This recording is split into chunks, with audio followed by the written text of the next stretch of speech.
বাংলাদেশের 18 কোটি মানুষ আমরা একটা আন্দোলন করেছি সকলে মিলে।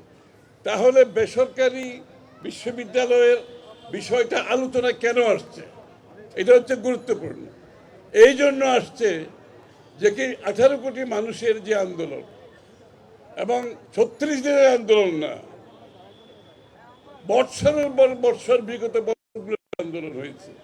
গত 10-15 বছর ধরে এই আন্দোলন চলেছে। সেই আন্দোলনকে যখন একটি গোষ্ঠী হাইজ্যাক করে নিজেদের আন্দোলনে পরিণত করে, তখনই দুঃখজনকভাবে এই আলোচনা আসছে। আলোচনার দরকার নেই, আমরা সবাই মিলে করেছেন।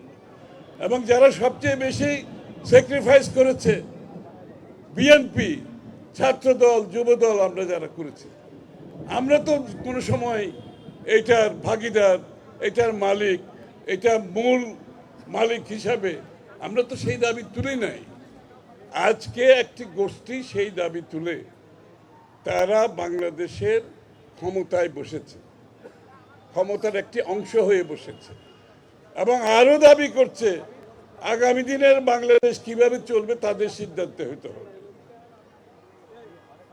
এই জন্য আজকে বেসরকারি বিশ্ববিদ্যালয়ের যে অবদান, যখন আন্দোলন থেমে গেছে, ত্রাণকর্তা হিসাবে, আমি আবার রিপিট করছি, আন্দোলন যখন থেমে গেছে একটা পর্যায়ে, ঢাকা ইউনিভার্সিটি দখল করার পরে পুলিশ ত্রাণকর্তা হিসাবে এসেছে বেসরকারি বিশ্ববিদ্যালয়। কিন্তু সেই ত্রাণকর্তার বিষয়ে তো কারো কোনো মাথা ব্যথা নেই। বেসরকারি বিশ্ববিদ্যালয়ের যে অবদান, এইটার একটা ডকুমেন্ট তৈরি করুন এবং প্রত্যেকটা বিষয় এই ডকুমেন্টে থাকতে হবে এবং এটা আমরা লঞ্চ করব, বড়ভাবে লঞ্চ করব।